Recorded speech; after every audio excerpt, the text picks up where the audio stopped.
Olá, estamos iniciando a 7ª edição do Pod 18, o podcast da Associação dos Dirigentes Cristãos de Empresas de Sorocaba.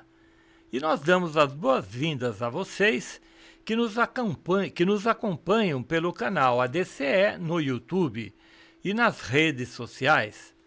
Nós saudamos a nossa convidada, a professora Selma Salerno, que gentilmente aceitou o convite para estar aqui em um bate-papo que acontece agora neste dia 18 de junho de 2024. Saudamos também a equipe que está acompanhando aqui no estúdio e a nossa presidente da DCE, Regina Carvajal, que prestigia este momento, a gravação ao vivo aqui no estúdio. Bem-vinda, professora Selma. Uma alegria imensa estar com a senhora nesse Pod 18 da ADCE Sorocaba. Quem é Selma Salerno, professora? Primeiramente, Vanderlei, eu que quero te agradecer essa oportunidade de estar falando sobre esse tema que eu já venho trabalhando com ele, defendendo esse tema há bastante tempo, né? E agradecer a você e também a DCE, porque em alguns eventos relacionados ao ensino religioso, vocês nos apoiaram, nos ajudaram na divulgação, na arte. Então, muito obrigada. Pois não, o tema ensino religioso no Brasil, novos desafios e novas perspectivas, vai conduzir assim esse bate-papo, né, nas suas vertentes, e sabemos que nós temos muito a conversar sobre isso, que é de grande interesse para a população, para os educadores, para os governantes, né, porque principalmente por ser um trabalho assim que visa estabelecer um vínculo assim que sempre será importante. Eu conheço um pouco da sua história, né, inclusive de vida religiosa, de vida profissional, mais de 30 anos trabalhando na área de educação, uma pessoa assim muito dedicada ao ensino. Obrigada. E que está colhendo aí os seus frutos, apesar de já ter se aposentado, continua hoje aí como supervisora no projeto Conecta da Prefeitura Municipal de Sorocaba.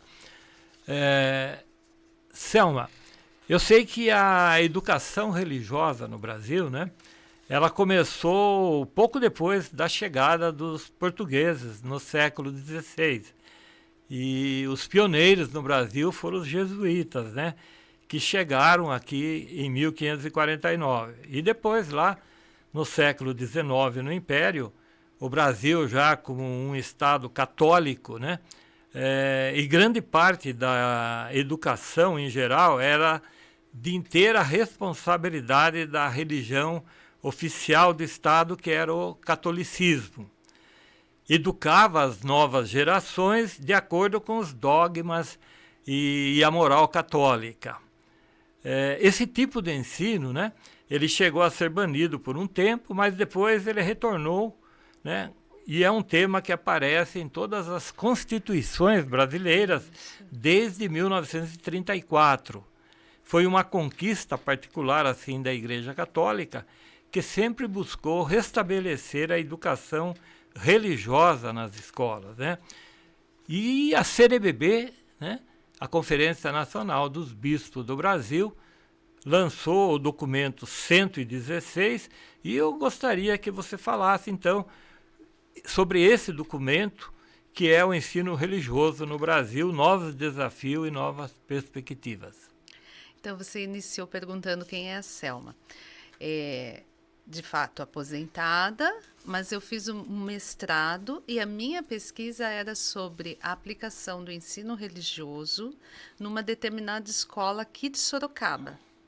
Então, eu fui até essa escola com autorização especial para olhar nos documentos e fazer essa análise sobre como o ensino religioso estava sendo aplicado numa determinada escola aqui da nossa cidade de Sorocaba, né? E por conta de ter o mestrado em educação com esse foco no ensino religioso, Dom Júlio me indicou para compor a comissão do ensino religioso da CNBB. Dom Júlio Ende Camino, o arcebispo de Nosso Sorocaba? arcebispo de Tá. Sorocaba. Essa comissão é composta pelo bispo o Dom Dimas, que ele é de Campo Grande, por professores, gestores de escola, por religiosos. Então, nós temos lá a irmã Adaíris Berga, nós temos a irmã Cláudia, temos padres nessa comissão. E durante 2 anos nós nos dedicamos a estudar esse tema. E fomos compondo esse documento, né? E esse documento olhou para essa questão, o ensino religioso, não só na escola confessional, na escola católica, mas na escola pública também. E é um desafio, né? Um grande desafio. Então, eu sou uma colaboradora para esse documento 116, que atualmente ele está na cor verde, que você sabe que a gente chama de documento Marte. Está aí projetado na tela, inclusive. Isso. Ele está na cor verde porque é uma prática, né, da CNBB. Quando ela lança o documento, ele vem na cor verde, vai receber contribuições, vai receber críticas, depois ele sai na edição final com uma outra cor. Tá. Entendeu? Legal. E qual é o objetivo desse documento da CNBB? O que ele pretende atingir quem? Ensinar o quê? Então, inicialmente você fez um resgate, Vanderlei. Você falou do ensino, né? Você voltou lá na época dos jesuítas e tal. O ensino, ele era religioso, não havia outro tipo de ensino. Ele era um ensino, a educação ela era toda perpassada pela perspectiva religiosa. Tá. Aí, com a República, é que vem a questão do ensino laico, da escola laica, mas o ensino religioso sempre esteve presente, só que daí com uma outra perspectiva. Hoje, nós chegamos nos dias atuais como um componente curricular. Nós temos a Base Nacional Comum Curricular, que orienta o currículo de todas as escolas particulares, escolas públicas do Brasil inteiro. Tá. Ali a gente tem um currículo. E nessa base, o ensino religioso, ele é orientado, ele deve ser aplicado desde o primeiro aninho. Então, desde a criança, com seus 6 anos, quando ela entra para a escola, ela já deveria ter esse componente curricular, o que não acontece atualmente. Então, a CNBB lança esse documento, orientando, analisando, refletindo sobre esse componente curricular. E nos capítulos vai ter a orientação, a análise sobre o ensino religioso confessional, que são dos colégios confessionais, e vai ter também o ensino religioso não confessional, que é para a escola pública. Tá. Esse modelo não confessional é o que gera certo debate, muitas perguntas em cima dele. Como pode um ensino religioso não ser confessional? Que ensino religioso é esse? Que natureza é essa, né? Mas nós temos que falar sempre nos reportando à LDB, porque a LDB orienta que esse ensino ele venha para contribuir com o acolhimento e a tolerância à diversidade cultural e religiosa. Tá. Então, dessa forma, ele foi compreendido como um ensino religioso não confessional. O que é LDB?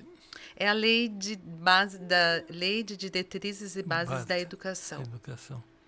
Legal. Esse documento, né, que você está dizendo, que ele é um estudo, né, que analisa o ensino Isso. religioso, né, como componente curricular.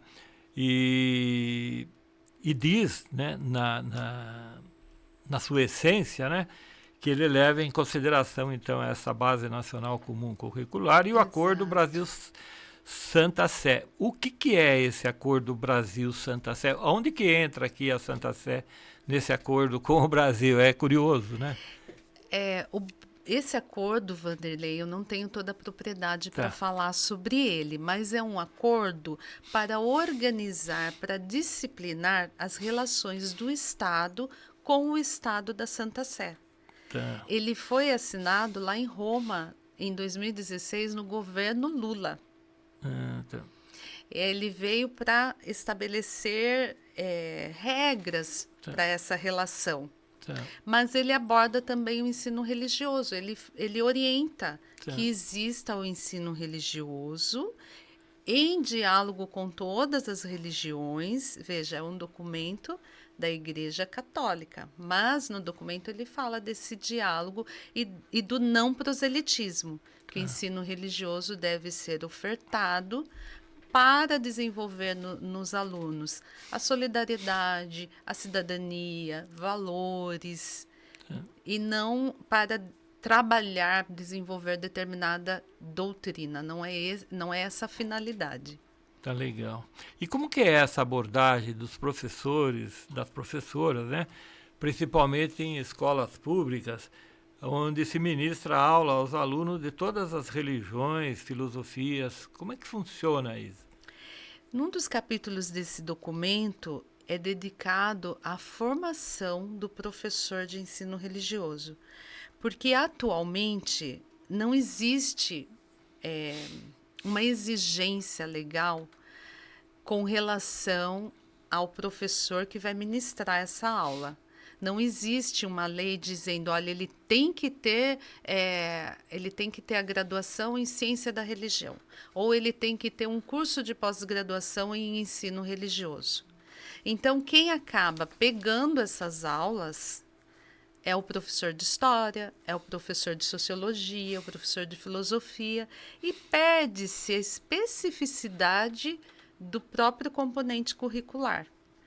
Então, a CNBB também lançou uma luz sobre essa questão. Se nós queremos que esse ensino religioso esteja presente por toda a formação do educando, nós temos que começar pela formação do professor, para que seja dado com muita seriedade, com muita qualidade. E, atualmente, você não tem... o professor que está lá na sala de aula é o professor de história, prioritariamente.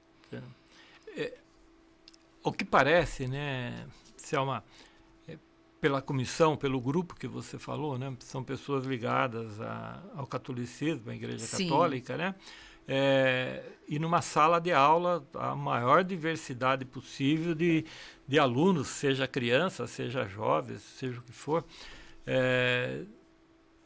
Como é que funciona a pessoa a professora, o professor que vai falar sobre ensino religioso? Qual é ele não tem porque esse livro foi feito pela CNBB, né? Sim. Que é a Conferência Nacional dos Bispos do Brasil. Imagino que o professor, ele sendo de uma denominação que não seja cristã católica, como é que fica para ele fazer o ensino religioso se ele não acompanha, né, os critérios da doutrina cristã? Ele tem que... Como é que funciona isso? Eu fico meio perdido com esse tipo de coisa, porque é difícil. Se pega uma escola pública, são dezenas de escolas, dezenas de professores, cada um com o seu credo.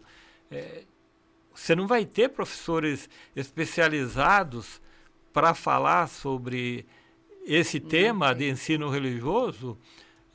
Como é que funciona isso? Como é que vocês enxergam isso? Então, a pesquisa que eu fiz nessa escola municipal, Vanderlei, mostrou para mim que o professor que está lá na sala de aula, ele está se apoiando muito na Base Nacional Comum Curricular. A abordagem desse ensino religioso na Base Nacional é pelo olhar histórico, pelo olhar filosófico, não é um olhar confessional, não é um olhar para a doutrina. E com a finalidade de desenvolver esse acolhimento, esse respeito à diversidade. Então, o professor que está lá, ele não tem essa formação específica, mas ele parte da base nacional. Então, o olhar para esse componente da base é a partir do campo da história, da filosofia, da ciência da religião, prioritariamente, né, que olha para a religião como um fenômeno como um fenômeno cultural. Então, hoje acontece dessa forma, está lá dessa forma.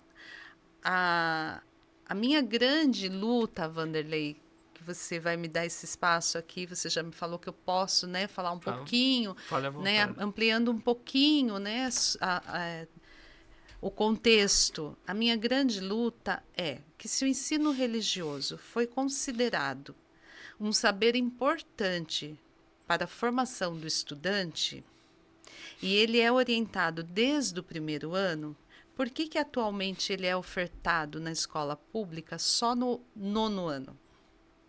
Então, você veja, a criança entrou na escola aos 6 anos, ela passou toda a sua trajetória, né, escolar, e ela só vai olhar para esse componente lá no 9º ano.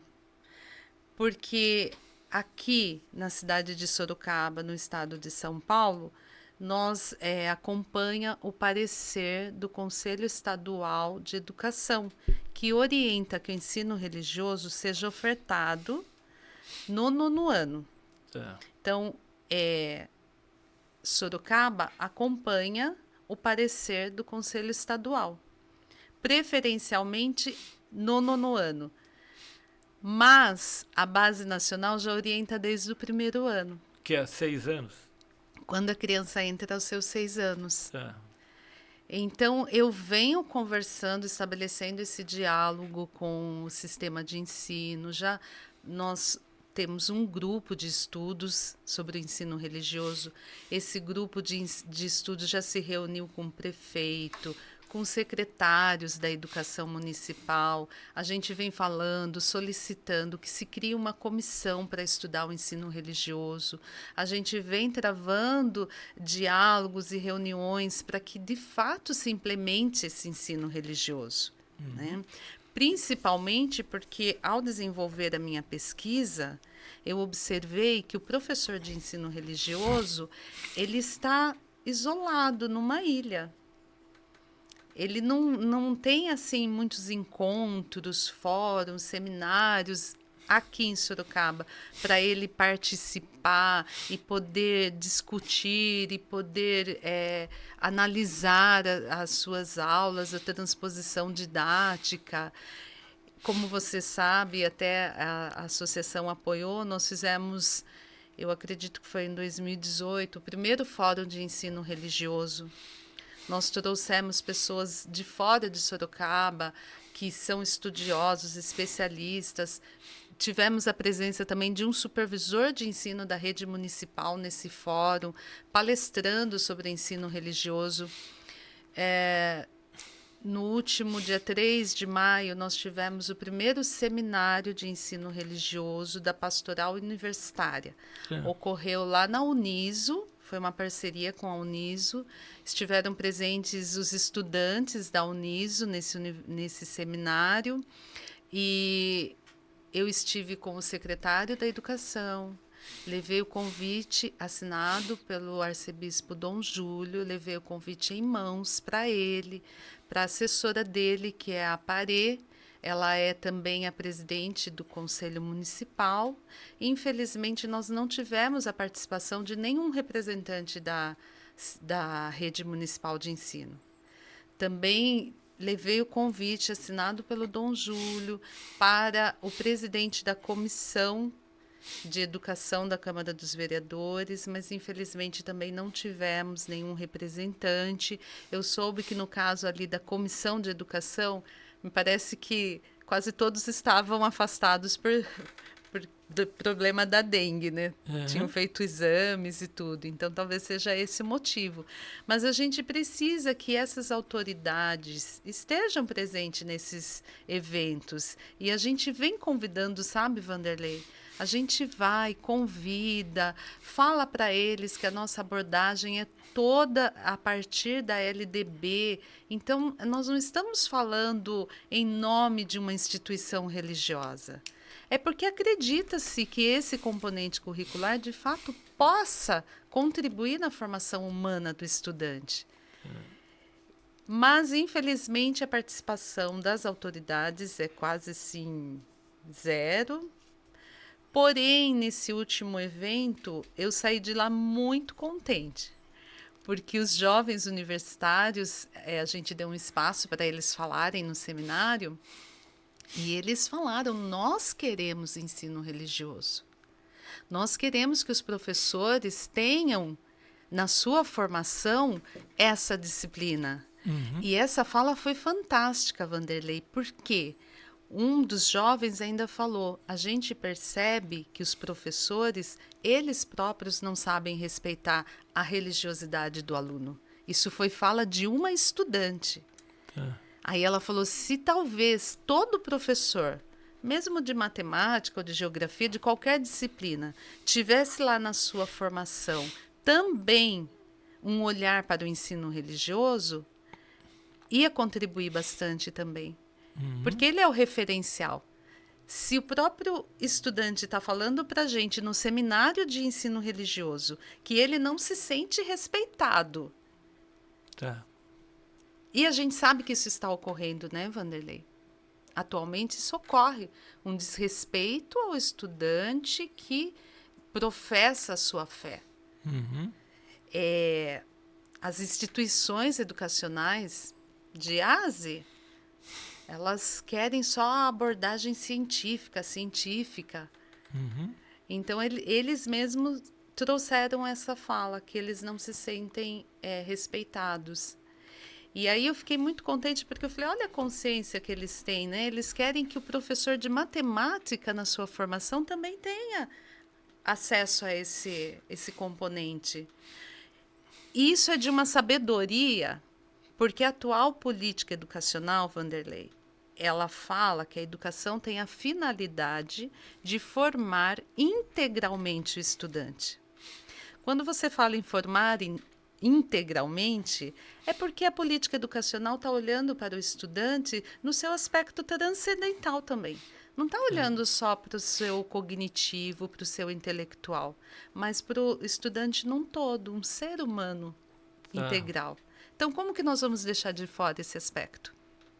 Interessante essa tua colocação, porque abre assim um novo ângulo de visão, né? Ouvindo essa experiência lá da Universidade de Sorocaba, eu ouvi uma entrevista recente na televisão de uma universitária de uma universidade de Belo Horizonte, que ela passou no vestibular, a maior universidade pública lá de Belo Horizonte, e ela, pela crença dela, ela foi para a aula com uma camiseta, né? E tinha na camiseta uma estampa de Nossa Senhora, né? E ela chegou na universidade e sofreu um bullying muito grande dos alunos da universidade, porque ela estava fora do contexto, porque ela estava usando aquela camiseta. E ela falou que ela sofreu muito bullying quando ela entrou lá. Agora, se ela fosse com uma camiseta de qualquer frase inglesa ou qualquer coisa, ninguém ia nem notar. Mas o fato de ter uma imagem na camiseta mudou tudo. Esse tipo de consciência, dentro do contexto do ensino religioso, poderia ajudar a ter essa noção de os alunos, de uma forma geral, em termos do respeito humano para com o próximo e a sua crença? Vanderlei, por isso que a gente precisa muito desses espaços para conversar sobre esse componente. Precisamos muito de eventos como fóruns, seminários, encontros, para a gente construir junto isso. Porque eu acho que o momento é de construção de fato. Nós temos a lei que orienta o acolhimento, o respeito a essa diversidade cultural e religiosa. Precisa ser compreendida essa lei, né? A gente tem a base nacional com toda a proposta, com as suas unidades temáticas, com o objeto do conhecimento para cada unidade temática do ensino religioso. Então, precisa ser estudado, precisa ser compreendido para que o espaço escolar tenha essa consciência, como você falou, que o foco é o respeito e acolhimento, que o foco é trabalhar valores, que o foco é desenvolver essas competências não só intelectuais, mas as competências do ser integral. O que me faz ser solidário?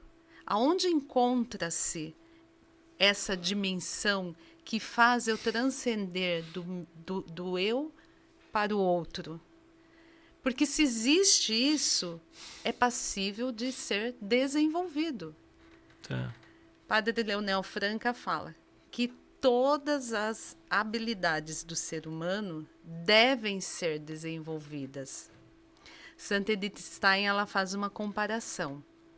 Se você colocar fogo num tronco de árvore, você ateou o fogo, mas a potência já estava naquele tronco de árvore para pegar fogo.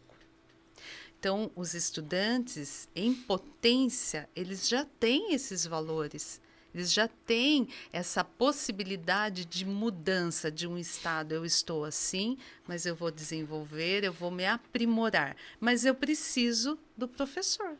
Tá.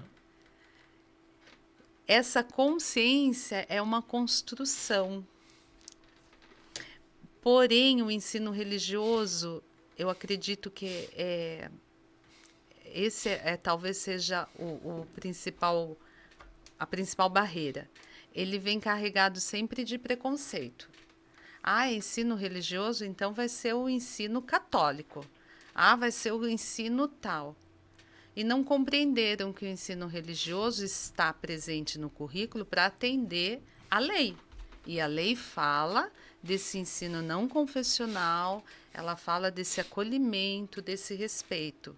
Para construir essa consciência que você está falando, de eu ter uma aluna com a camiseta estampado Nossa Senhora e eu respeitá-la, é lei. A expressão, né? A expressão, o direito de você se expressar religiosamente, culturalmente, é um direito que está assegurado em lei. Então, não posso desrespeitá-la porque ela está com essa... É um símbolo que tem que ser respeitado. Tá.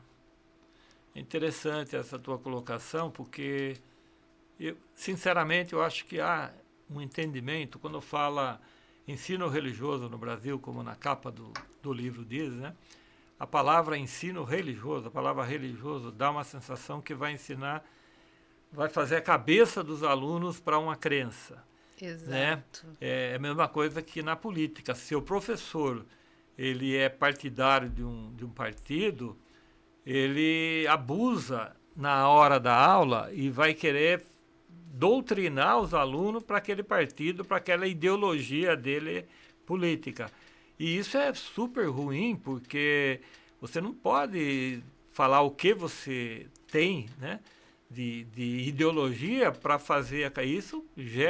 Tem gerado, inclusive, muitas reclamações nas universidades que a pessoa tem um caminho, ela quer seguir o caminho dele. E na área religiosa também.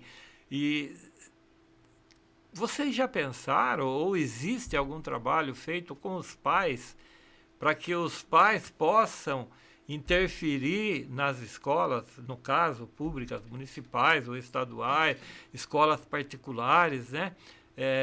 Que os pais tenham para questionar esse caminho do ensino religioso, pedindo, né, o ensino religioso? É fantástico quando você aborda essa questão, né, das famílias dos estudantes, Vanderlei, porque assim, é preciso a gente entender que o ensino religioso, enquanto componente curricular, ele não vai, então, trabalhar determinada religião. Isso é da família, cabe à família. A escola não pode interferir nessa escolha. Uhum. Isso é do âmbito da família. Agora, a família ter esse diálogo com a escola, ter esse diálogo com o sistema de ensino, solicitando esse ensino religioso nessa compreensão de um ensino que vai trabalhar não só as faculdades intelectuais do ser humano, mas a sua potência para o bem, para a cidadania, para a solidariedade. Aí eu acho que é um diálogo super bacana que a família faça, porque você veja, Vanderlei, a escola começou a se esvaziar desse aspecto, Sim. né? Quando a gente fala ensino religioso, uma das perspectivas de se olhar é buscar, né, o sentido de religião na sua na essência da palavra, né, que é o religar, religar com esse mundo interior, religar comigo mesmo, com essa potência para o bem. É nesse sentido, não de religião institucional. Tá. É ampliar um pouquinho, né? Mas, de fato, eu já ouvi de algumas pessoas, o nome do componente curricular não ajuda. Porque fala ensino religioso já remete, de fato, a determinada instituição Isso. religiosa. Principalmente quando tem quem está levando à frente é uma Conferência Nacional dos Bispos do Brasil, dá a sensação de que é uma encomenda já traçada, né? Por isso que é bacana conhecer o documento, porque aí vai ter a noção de que a CNBB está produzindo um documento que está muito alinhado à LDB, que está muito alinhado à base nacional. Tanto que na introdução ela já traz uma citação da base nacional. Né? Então, se a pessoa se despojar do preconceito, vai olhar para o documento e ele vai dando essa clareza do que é esse componente curricular. Nesse grupo de estudos, Vanderlei, que a gente tem já, eu acho que nós estamos nesse grupo há 3 anos. Nós temos uma representante da matriz religiosa africana, que é a coordenadora de escola, a professora Vanessa. Ganhamos mais uma ajudante aí nessa batalha, que é a professora Lourdes, que também é da matriz religiosa africana. Nós temos uma representante da matriz oriental, que é a professora Gleice, ela é budista. E aí nós temos 2 pastores de uma igreja que se chama, acho que o nome da igreja é Igreja da Paz, que são muitas denominações agora, né? Muitas. A gente tem uma mãe de estudante que é da Igreja Batista.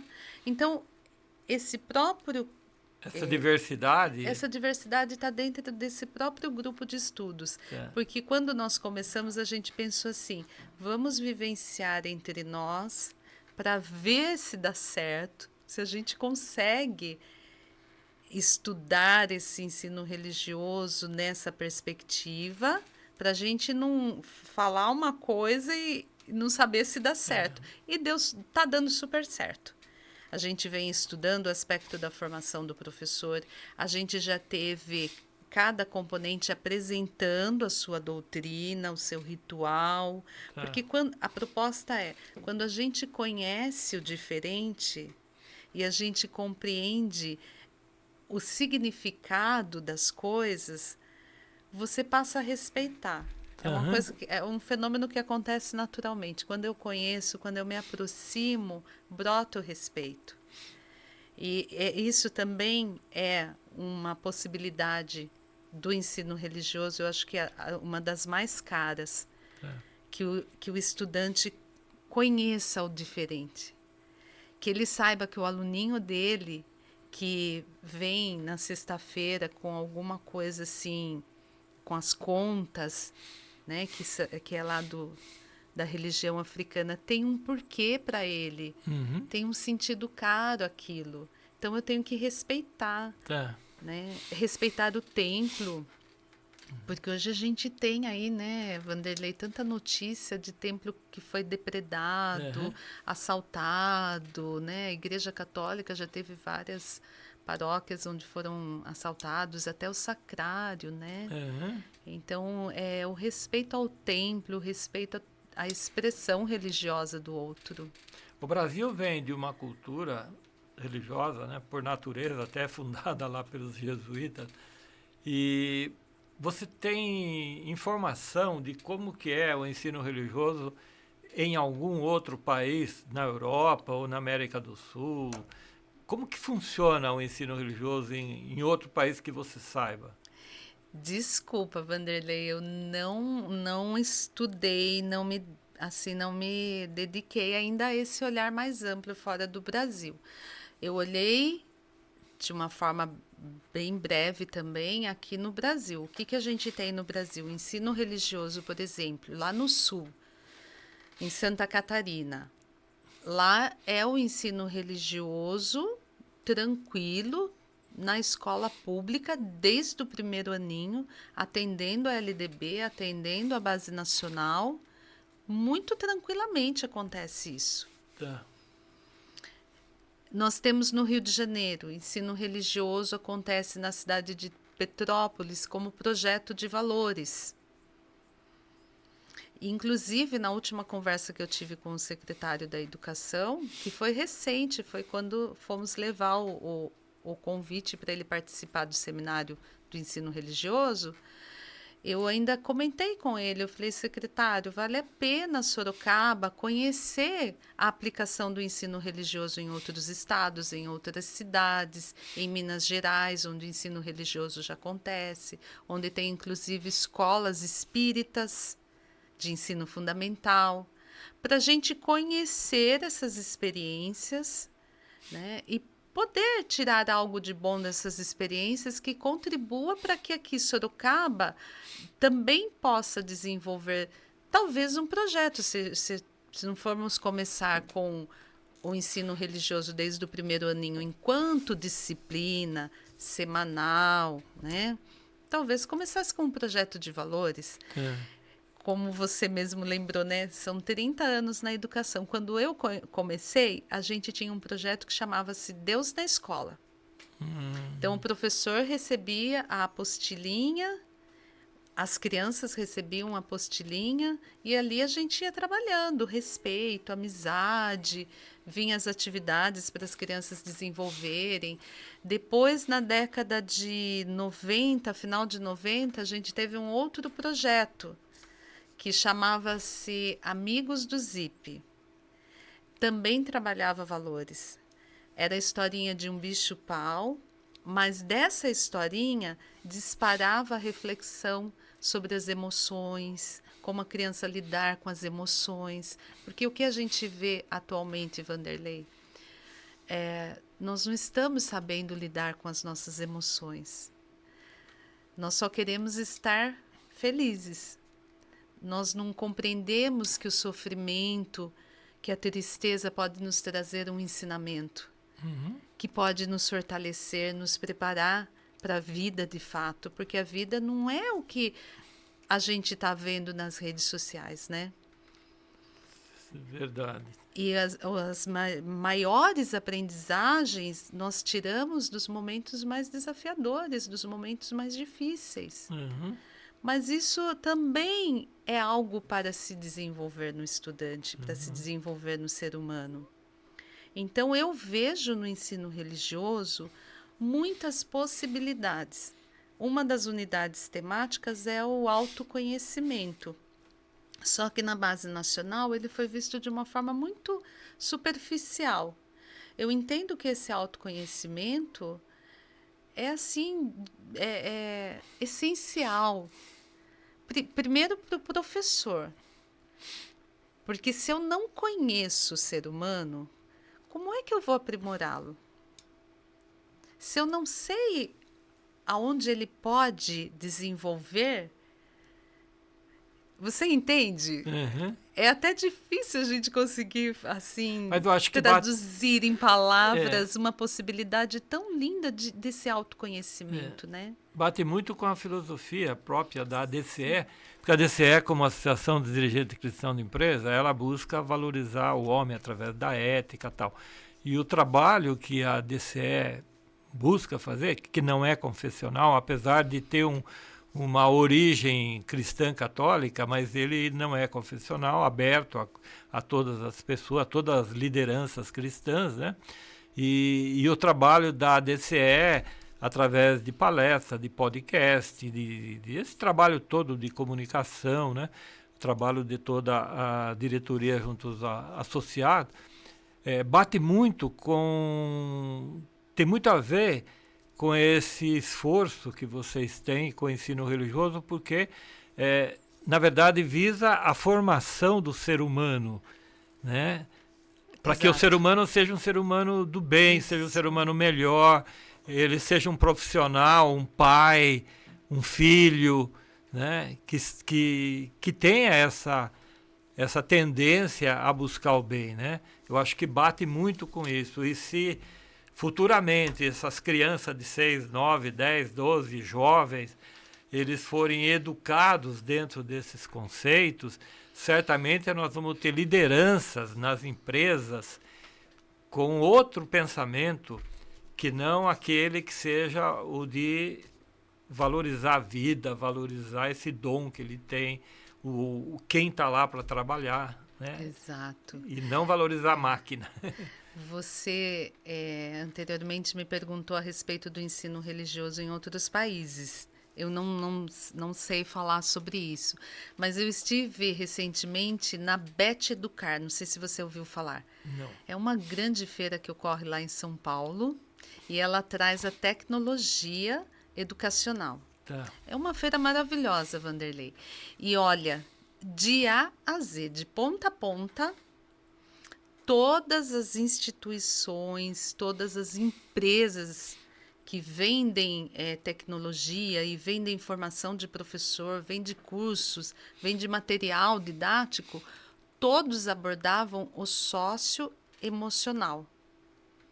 Então, aí você já vê que esse olhar para esse mundo interior já vem ocorrendo intensamente e é possível linkar, desenvolvê-lo até através da tecnologia, que Sim. torna mais interessante para o estudante, que é algo atual. E muitas das empresas que estavam lá eram empresas internacionais, e onde eles já estão trabalhando essas questões socioemocionais. Uhum. E a Base Nacional Comum Curricular, ela traz as competências socioemocionais que devem ser desenvolvidas e todas as disciplinas devem desenvolvê-las, têm um compromisso de desenvolver. O professor de matemática, ele tem que saber que ele não vai só ensinar aquilo que é objeto do conhecimento da matemática, mas ele vai ensinar também valores, ele vai ensinar a cidadania. Então, o ensino religioso não pode ficar de fora disso. Ele tem muito a contribuir para o desenvolvimento dessas competências socioemocionais. Mas a maior preocupação, Vanderlei, e é um dos capítulos do documento 116, é a formação docente. Não pode esse ensino religioso chegar lá no primeiro aninho, no segundo aninho, se o professor não passar por uma boa formação. E que não pode ser uma formação assim, sabe, a curto prazo. Nesse grupo que nós estamos estudando, que nós formamos, a gente vê assim que precisa ser uma formação mais sólida, né? Porque não é algo, o ser humano é algo complexo, né? Não dá para você fazer um curso de final de semana, tem que ser uma formação aí no nível de uma pós-graduação. Então é uma luta com essa preocupação, porque se a gente luta para que ele ocorra, que ele esteja presente, seja aplicado durante toda a educação básica, mas tem que ser aplicado com seriedade, com uma boa formação. E aí, Vanderlei, olha, é uma luta monumental, porque aí você vai ter que atualizar esse parecer do Conselho do CEE, que é o Conselho de Educação Estadual, porque o parecer, ele, na época, quando ele foi feito, se não me engano, é o parecer 16 de 2007. Então, veja, 2007, a realidade era uma. Ele tem que ser atualizado agora em 2024. Né? Então, vai mexer com lei estadual, com lei municipal. São muitos elementos dentro desse tema. É bem complexo, né? Bem complexo. Eu li recentemente que em junho de 2015, né, o Supremo Tribunal Federal, o STF, né, ele promoveu uma audiência pública para discutir o ensino religioso em escolas públicas. E esse debate ele foi provocado por uma ação da Procuradoria-Geral da República, né, no qual esse órgão ele defende o ensino religioso sem objetivo doutrinário, né, e sem o caráter confessional nas escolas, né. E isso teve uma repercussão muito grande, porque o que tinha levantado essa questão no Supremo Tribunal Federal foi aquele acordo diplomático assinado lá em 2008 entre o Brasil e o Vaticano, né, que falava exatamente prevendo o ensino confessional, né. É uma garantia jurídica, inclusive, para a Santa Sé, né, que prevê o ensino religioso católico e de outras confissões religiosas como disciplina facultativa das escolas públicas de ensino fundamental, né? Então, não é algo pequeno, mas é algo que já atinge no Brasil de A a Z, porque se até o Supremo está preocupado com isso, né? E você trouxe esse aspecto que é muito importante da gente comentar, Vanderlei. A matrícula é facultativa. O aluno só vai ficar na aula de ensino religioso se o pai, no ato da matrícula, assinar que quer que o filho tenha essa disciplina. Tá. Entendeu? Ela é facultativa à família do estudante. E aí também gera outro questionamento. Enquanto esse aluno não está lá na sala tendo ensino religioso, ele tem que estar em outra atividade. Qual atividade vai ser essa? Uma língua estrangeira? Uma oficina? O que vai ser colocado? Quer dizer, a escola tem essa responsabilidade de suprir o tempo. Para você ver como é bem complexo esse debate, né? Mas a gente vê que alguns países conseguiram fazer isso de forma muito tranquila. Alguns estados, né? Que é o caso, por exemplo, lá de Santa Catarina. Lá as crianças têm o ensino religioso desde o primeiro aninho e todos os pais optam. Eles não vão lá e falam, não vou deixar assinar, porque lá foi tem bem muito conhecida. Luteranos, né? Será que não há uma tendência para o luterano? Né? Eu não conheço, mas... Então, uma das pessoas que compõem esse grupo da CNBB, ela faz parte do sistema de ensino lá da Santa Catarina. Tá. E ela fala que eles seguem assim bem o que está na base nacional. Não deixa assim, sabe, trazer nenhuma pontinha de proselitismo, de doutrina desta ou daquela matriz. Então, lá ocorre de forma tranquila nesse sentido. Tá. Interessante isso. Não é doutrinário. Eu fico... porque a gente na verdade, né, nós somos... Eu e com certeza as pessoas que estão assistindo, na grande maioria, desconhecem esse assunto, né? Não tem essa profundidade de você que vive esse assunto. A gente lê, escuta, tal, mas, né, não vive esse assunto. Vocês pensam alguma forma de fazer com que dissemine numa grandeza maior essa conscientização das autoridades e dos pais também, né, para que isso aconteça, né? Sim. Então, nesse último seminário que nós tivemos, que foi no mês passado, no mês de maio, dia 3 de maio, lá na Uniso, nós estávamos, né, as pessoas que compunham a mesa ali, conversando, meio que nos bastidores, já nasceu o desejo de fazer um ato ecumênico ou dentro de uma universidade ou numa escola pública. E eu acho que o momento agora é bem bacana, Vanderlei, que a gente deveria fazer de fato esse ato ecumênico e colocar em intenção, né, que todos os corações estivessem voltados nesse ato ecumênico pelas pessoas lá do Sul, né, nessa realidade tão triste que está lá, né?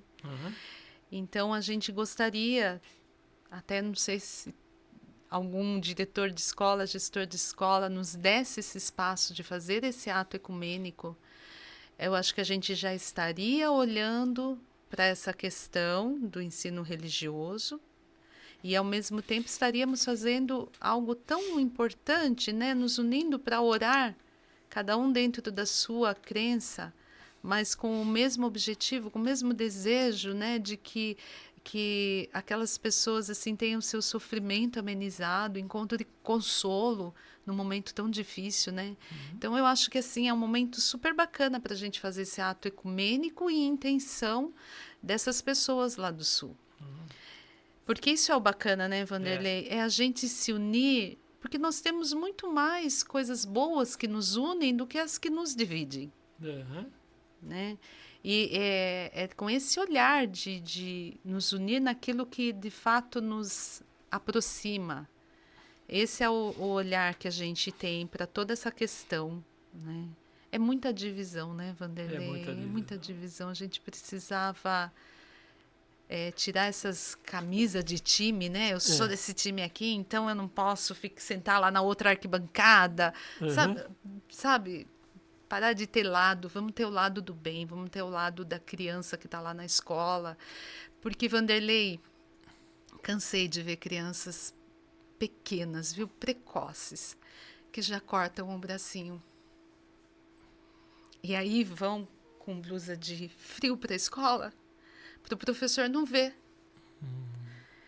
Eu me aposentei como orientadora pedagógica, então não estava exatamente na sala de aula, mas aí a professora vê a criança, né, escondendo o bracinho, em algum momento a professora consegue enxergar os ferimentos. Aí ela vem para mim e fala, eu vou trazer tal menininho, ou então tal menininho aqui para você ver, converse com ele. Tá. E aí traz a criança para mim, né? E você vai com todo aquele cuidado. Por que hoje, nesse dia tão quente, você tá com blusa de lã? Vamos tirar a blusinha? A criança não quer. Ela tá escondendo o ferimento que ela mesma fez, né? E ela se corta por influência de quê? Vanderlei, eu atuei quase que assim todo o meu tempo em regiões muito carentes aqui de Sorocaba. São N motivos. Mas eu sei que em escolas centrais, escolas particulares, também observa-se esse sofrimento. Está presente lá dentro da escola. Como é que a gente não vai olhar para isso? Né? E aí você dá os encaminhamentos, né? Você manda para o posto de saúde do bairro da escola. Essa criança ela vai aguardar ser chamada para ir ao psicólogo. Aí a mãe tem que ir primeiro, muitas vezes a mãe se nega. Então, se a gente entrar nesse sofrimento aí, Vanderlei, também vai abrir assim, nosso diálogo imensamente.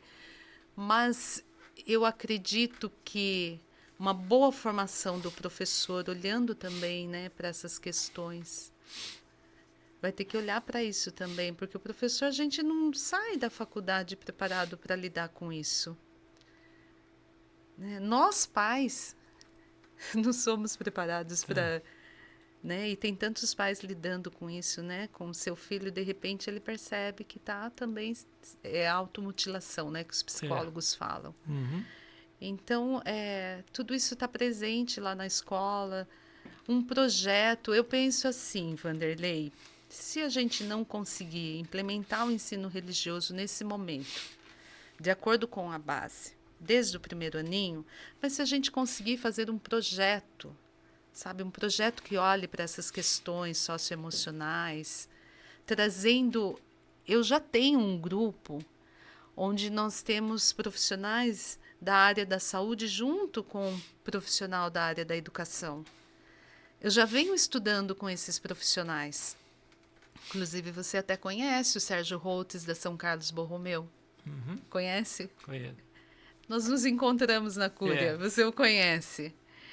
Então, a gente já vem estudando, né, as contribuições de quem é da área da terapia, já tem uma psicóloga também, porque em determinado momento o professor ele não é só o transmissor do conhecimento, ele está ali, ele tem que ser um pouco de tudo, né?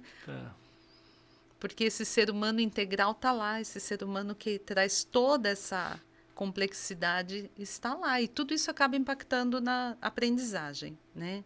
Então, a gente já tem... nós já estamos estudando, eu, o Sérgio e a psicóloga Tânia, nesse sentido, sabe?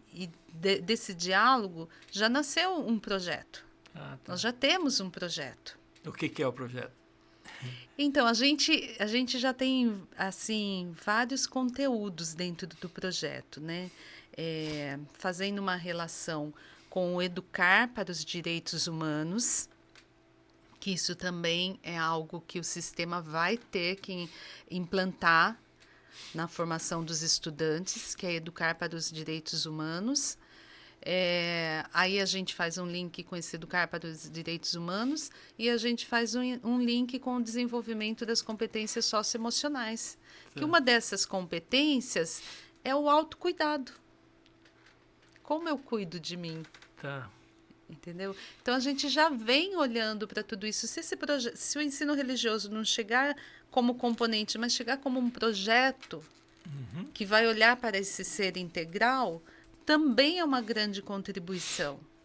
E é tão necessária, é muito necessária lá na escola, porque não é só o estudante que está, talvez, no momento de sofrimento depressivo, com início de depressão. A gente também tem muitos educadores. Olha lá. Se eu vou para a sala de aula e eu não estou bem, como que vai ser essa minha aula? Então precisa também treinar o professor. Precisa. Ou entender ele como ser humano. E assim, o ser humano nos encanta, né, Vanderlei? Encanta. Nos encanta, porque, como Santa Edith Stein fala, o estudante é aquele vir a ser. Não há barreira. A potência já está dentro dele. Santa Edith Stein, ela compara o professor com um jardineiro.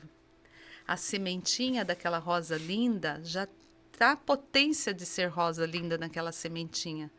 Mas se não for aguada, se não for cuidada, ela não vai se transformar nessa rosa linda que é a vocação dela, é o talento dela, né? Então precisa do jardineiro. O estudante, para ele se aprimorar, para ele ser essa luz, ele precisa do professor. E aí, que professor é esse? Tem que ser um professor que também olhou para dentro de si.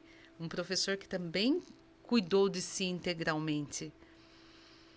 É muita coisa, né, Vander? É muita coisa. A gente vai Mas é uma abrindo. realidade, né? É uma realidade. E nós poderíamos ter um jardim cheio dessas rosas bonitas aí, dessas flores bonitas, né? Mas eu acredito que esse trabalho que vocês estão aí é um pioneirismo, na verdade, e um desafio, né? Sim. E um grande desafio. Mas eu fico pensando, quando o Papa Francisco começou a fazer a Jornada Mundial da Juventude, eu acho que nem ele imaginava que ia conseguir reunir 1 milhão de jovens, porque os jovens estão ligados a tantas coisas e, de repente, 1 milhão de jovens vão para um país para participar com alegria, com a sua mochila, com a sua barraca, e impressiona. Então, eu acho que são sementes de rosas, né? Como esses jovens participam aí das jornadas, como também aqui nesse trabalho. Eu acho que o trabalho de vocês, desse grupo que está com esses projetos, eu acho que pode ter. É como a própria ADCE. A ADCE, ela batalha há alguns anos já, né? Algumas décadas no Brasil, e no mundo tem também a Uniapac, e são sementes lançadas para fazer com que as lideranças cristãs elas possam também ter esse objetivo do ser humano, de valorizar o ser humano. Faz parte de uma economia de valores, na verdade, né? Então eu acredito que esse trabalho de vocês, e eu gostaria nesse final de bate-papo nossa, né? Nossa hora correu aí, e alguma coisa que você acha que considera assim que vale a pena mesmo deixar como mensagem, né? Às autoridades, aos pais, a quem nos assiste no podcast da DCE, né? Que fique à vontade, coloca aí, deixa aí o seu... Primeiro eu quero agradecer muito a você, a Regina, a todos vocês, este espaço, viu, Vanderlei? Muito obrigada mesmo. Nossa, é muito bom estar com você, né? Eu já falava sempre para você e para o Flamingo, gosto muito de ter amizade com vocês dois, né? Aprendo muito com vocês dois. Tive que sair do conselho de leigos, mas é uma coisa, a amizade que eu tenho com vocês eu vou levar para o resto da vida. Eu acho que eu não vou deixar uma mensagem, acho que eu vou fazer um esclarecimento, Vanderlei. Ótimo. Na última reunião que eu estive com o secretário da Educação Municipal, que atualmente é um pastor, quando saímos, eu e a Tânia, que é psicóloga, ela virou para mim e falou assim, Selma, você tem uma fala muito espiritualizada. Você tem que ser mais técnica, porque você está conversando com um sistema de ensino. E eu falei, nossa, eu preciso mesmo. Então, Vanderlei, acho que é fazer esse esclarecimento. Aqui está a Selma, falando sem medo, falando naquilo que eu acredito. E a Selma é isso, né? Você sabe a minha caminhada, né? Você sabe como a gente tem essa caminhada também de fé. Então, eu acabo deixando isso muito forte, né? É muito forte. Mas, de fato, eu quero esclarecer que essa proposta de ensino religioso, ela é muito pedagógica, ela tem um aspecto muito técnico. E o nosso grupo, ele luta por esse aspecto técnico. Nós sabemos que para estar dentro das escolas, seja do sistema público ou privado, é o aspecto técnico-pedagógico que é priorizado. Essa é a proposta. Então, quem estiver me ouvindo, principalmente se for um gestor educacional, que saiba que aqui eu estou falando com você, Vanderlei, mas sem a preocupação, né? Eu estou sendo muito eu, né? Mas a proposta do grupo, o ensino religioso, é técnico-pedagógico. E a minha proposta é essa. Só que quando eu vou falar, eu acabo falando daquilo que está no meu coração, porque eu vejo, de fato, toda essa possibilidade. Assim como você sabe, Vanderlei, eu tenho um trabalho voluntário, que é o Flor Maria. Ele nasceu na minha salinha da orientação pedagógica. Tinha ocorrido uma situação muito triste dentro da escola e eu fui para minha sala chorar. E aí depois eu falei assim, viu, chorar não vai mudar nada, né? Tem que pensar em fazer alguma coisa. Foi onde nasceu o Flor Maria. E o que é o Flor Maria? O Flor Maria, ele reúne a área da educação com a saúde.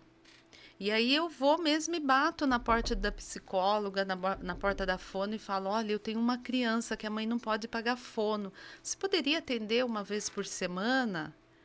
E assim começou. Antes da pandemia, a gente tinha uma equipe bacana, uma equipe grande. Depois da pandemia, praticamente, o Flor Maria resume-se hoje a 4, 5 componentes, porque depois da pandemia, o que os especialistas falavam para mim, Selma?